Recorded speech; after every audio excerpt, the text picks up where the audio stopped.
बच्चों next question देखते हैं। इसमें हमको इस डिटर्मिनेंट की वैल्यू ये प्रूफ करना है। ओके, तो मैंने क्या बोला था आपसे कि हमें गिवन डिटर्मिनेंट को डायरेक्टली एक्सपेंड नहीं करना है, हम कुछ प्रॉपर्टीज़ का यूज़ करके उसको सॉल्व करेंगे।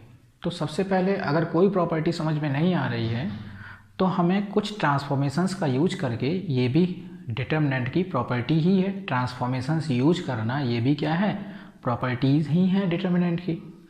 तो उनका यूज़ करके हम जीरोज़ बना लेते हैं। तो देखिए यहाँ जीरोज़ को बनाना बहुत आसान है। कैसे? क्योंकि इसके ये तीनों एलिमेंट सेम है ना, इसलिए जीरो बनाना बहुत आसान है।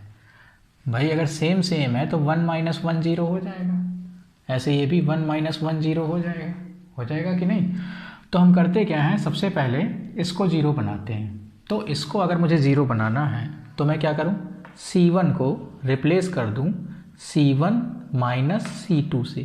तो ऐसा करने से 1 - 1 ये ज़ीरो बन जाएगा। तो एक ट्रांसफॉर्मेशन मेरे समझ में आ गया कि C1 को मुझे रिप्लेस करना है C1 - C2 से, क्योंकि मुझे इससे एक ज़ीरो मिल जाएगा। एक ज़ीरो ऐसे मिल सकता है कि अगर मैं C2 को रिप्लेस कर दूं, C2 को अगर मैं रिप्लेस कर दूं C2 - C3 से, तो ये 1 माइनस ये 1 0 हो जाएगा। तो ये भी ट्रांसफॉर्मेशन यूज़ कर देते हैं, C2 को रिप्लेस कर देते हैं C2 - C3 से। तो इस टाइप से मुझको 2 ज़ीरोस मिल जाएंगे। जितने ज़्यादा मुझे ज़ीरो बना सकता हूँ उतना ही मेरे लिए कैलकुलेशन आसान हो जाएगा। तो चलिए इनको यूज़ करते हैं। तो C1 को किससे रिप्लेस करना है, C1 को रिप्लेस करना है C1 - C2 से, means these elements minus these elements. तो 1 - 1 0, a - b हो जाएगा। अगला हो जाएगा a³ - b³। तो C1 में तो ट्रांसफॉर्मेशन अप्लाई हो गया। अब C2 में ये वाला, तो इसमें क्या करना है, C2 elements minus C3 elements. तो C2 का एलिमेंट 1, ये 1, तो 1 - 1 0, दिस माइनस दिस, तो ये हो जाएगा b - c, और यहाँ पर b³ - c³। फिर इसके बाद इसको एज इट इज़ लिख देते हैं, क्योंकि हम मैक्सिमम 2 ही ट्रांसफॉर्मेशन तो यूज़ किए हैं और एक बार में मैक्सिमम 2 ही ट्रांसफॉर्मेशन यूज़ कर सकते हैं। ठीक है, तो ये समझ में आ गया।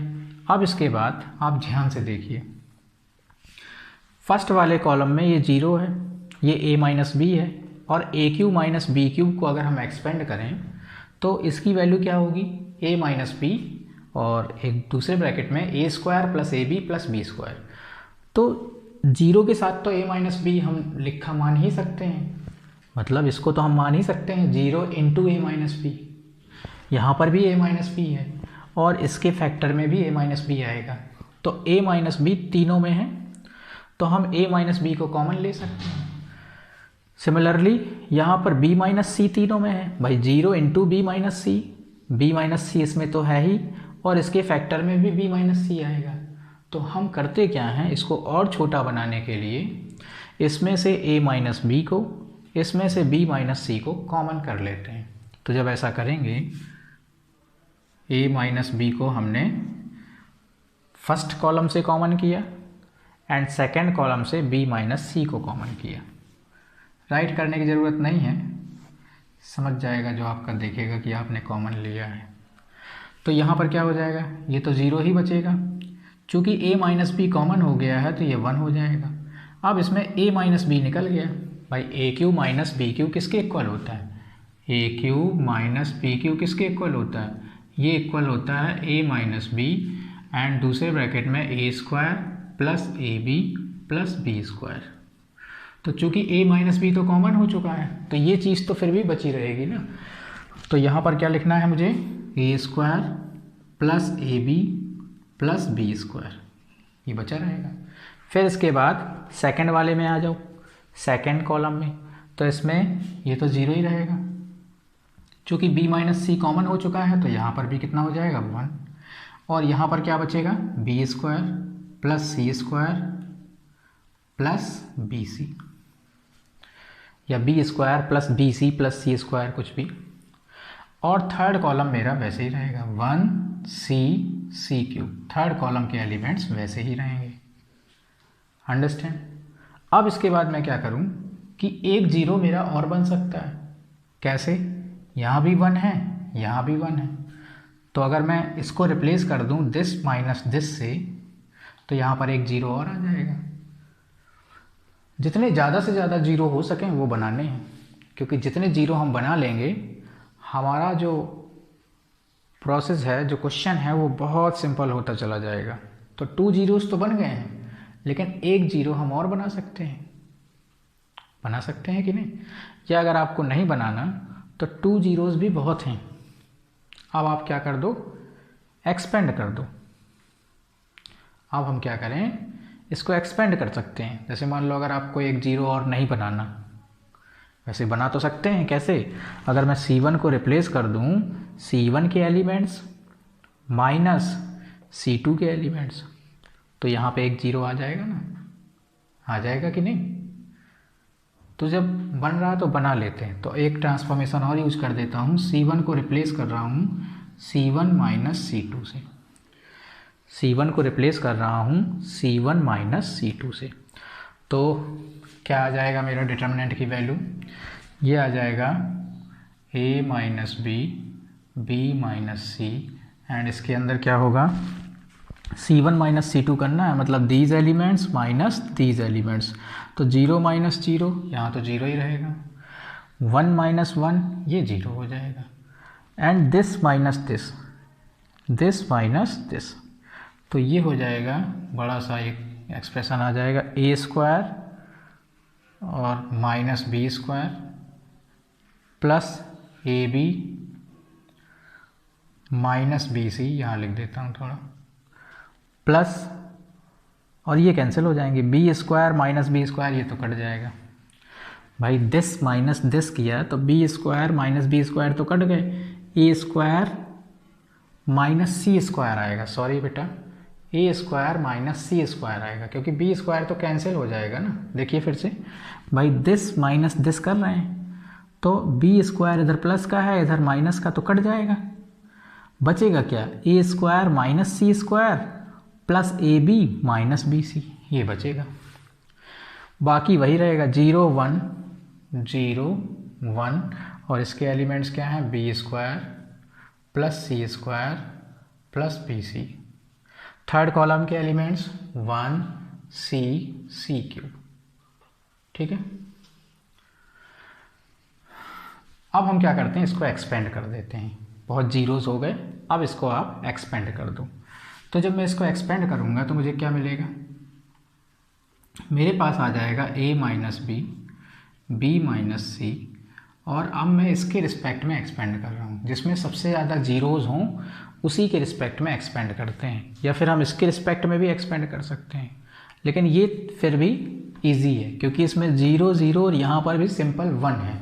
इसमें क्या है 0 0, लेकिन यहाँ थोड़ा बड़ा सा एलिमेंट है। तो जिसमें सबसे सिंपलेस्ट एलिमेंट्स हों उस रो को या कॉलम को लिया करो। ठीक है, तो जब मैं इसके रिस्पेक्ट में एक्सपेंड करूँगा डिटर्मिनेंट को, तो कैसे करूँगा, क्या आएगा, पहले आएगा 0 इंटू 0 का कोफैक्टर। तो 0 इंटू समथिंग, 0 ही तो हो जाना है, तो इसको मैं डायरेक्टली 0 लिख दूँ।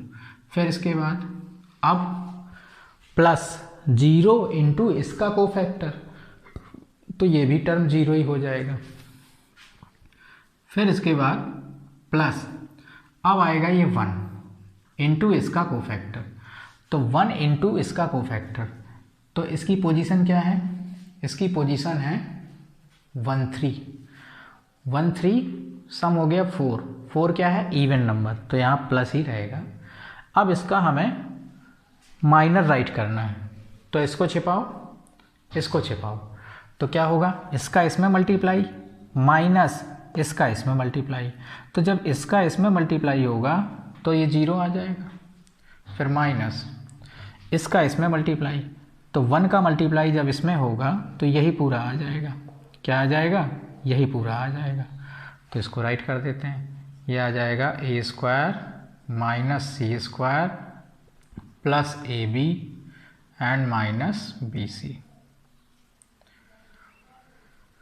ठीक है, ये आ गए। अब इसके बाद इसको फर्दर सॉल्व करते हैं तो a minus B, b minus C, और इसके अंदर इस माइनस का मल्टीप्लाई कर दो। तो जब माइनस का मल्टीप्लाई करेंगे तो क्या हो जाएगा, प्लस का सी स्क्वायर माइनस का ए स्क्वायर प्लस का बी सी माइनस का ए बी, ये हो जाएगा। फिर इसके बाद ये हुआ a minus B into B minus C, और इसमें C square minus A square को हम लिख सकते हैं C plus A into C minus A. इसमें अगर हम b को कॉमन ले लें तो यहाँ क्या आ जाएगा, c माइनस ए। तो ये हो जाएगा a minus B into B minus C, और देखिए c माइनस ए इसमें भी है इसमें भी है, तो c माइनस ए भी कॉमन आ जाएगा। तो जब c माइनस ए भी कॉमन ले लिया तो अब इसके अंदर क्या बच जाएगा, इसके अंदर बच जाएगा c प्लस ए एंड ये प्लस बी। क्या बच गया, c प्लस ए प्लस बी। तो कुल मिला के क्या आ गया, ये आ गया a minus B into B minus C into C minus A, और इंटू में a plus B plus C, और यही हमको प्रूफ करना था। अंडरस्टैंड। तो बच्चों हमने इसमें क्या किया, हमने इसमें प्रयास ये किया कि ज़्यादा से ज़्यादा जीरोस बन जाएं, और जब ज़्यादा से ज़्यादा जीरोस बन गए तो फिर एट लास्ट हमने इसको एक्सपेंड कर दिया, और जब हमने एक्सपेंड किया तो हमारा कैलकुलेशन बहुत आसानी से हो गया कि नहीं। अगर हम प्रॉपर्टीज़ यूज़ ना करते, डायरेक्टली इसको एक्सपेंड करते तो बहुत लेंदी कैलकुलेशन होने वाला था, और उस लेंदी कैलकुलेशन को इस फॉर्म में एडजस्ट करना तो बहुत मुश्किल काम था, क्योंकि हमें ये प्रूफ करना था ना। हाँ, हम ये ज़रूर कर सकते थे कि जैसे यहाँ पर 2 जीरोस बन गए थे, इसके बाद मैंने इसको भी जीरो बना लिया, मैंने कुछ ज़्यादा लालच कर लिया। किसी रो में या किसी कॉलम में अगर 2 जीरोस बन जाएं तो सफिशिएंट, लेकिन मैंने देखा कि अभी 1 जीरो और बन सकता है, तो मेरे अंदर कुछ ज़्यादा लालच आ गया था, तो मैंने 1 जीरो और बनाया। हम चाहते तो इस जीरो को ना बनाते, सीधे ही इसी स्टेप के बाद इसको हम फर्स्ट रो के रिस्पेक्ट में एक्सपेंड कर देते, तब भी मेरा आंसर आ चुका होता। अंडरस्टैंड। तो अब आगे से हम ज़्यादा लालच नहीं करेंगे, ये ना भी करते, ये थर्ड वाला जीरो ना भी बनाते, तब भी मेरा बहुत आसानी से इसी के बाद आंसर आ जाता। मीन्स इसी के बाद मैं एक्सपेंड कर देता तो भी मेरा आंसर आ जाता। लेकिन मैंने जान के इसको जीरो इसलिए बनाया क्योंकि मेरा फोकस है कि इसमें कि आप जीरोस कैसे बनाएं, कैसे पकड़ें, इसलिए मैंने ना चाहते हुए भी एक एक्स्ट्रा जीरो बना के आपको समझाया। अंडरस्टैंड। तो कोई भी मैट्रिक्स डिटर्मिनेंट का क्वेश्चन है, उसमें आपको डायरेक्टली सॉल्व नहीं करना है, आपको ट्रांसफॉर्मेशंस का, प्रॉपर्टीज़ का यूज़ करके एंट्रीज़ को जीरो बनाने का ट्राई करना है। जितने ज़्यादा उसके अंदर आप जीरोस बना लोगे, आपका आगे चल के वो क्वेश्चन उतना ही आसान हो जाएगा। और डायरेक्टली अगर आपने भगवान जी का नाम लेके जुट गए तो फिर भगवान जी आपकी मदद नहीं करेंगे, कहीं ना कहीं आप फंस जाओगे, और जो आपको प्रूफ करना है वहाँ तक तो आप बिल्कुल नहीं पहुँच पाओगे। ये मेरा आपसे वादा रहा। ठीक है।